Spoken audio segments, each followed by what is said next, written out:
Hello everyone, welcome back to another video by dutchpapergirl.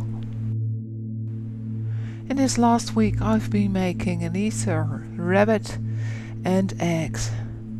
And I just wanted to show you what I've made.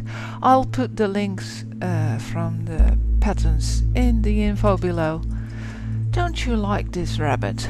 Really beautiful pattern. And I like these Easter eggs as well, but don't be mistaken. It will take you some time to make them. It took me about 2 hours per egg. But oh, I really like the results, so maybe you will try them as well. And as said before, the info is in the link below.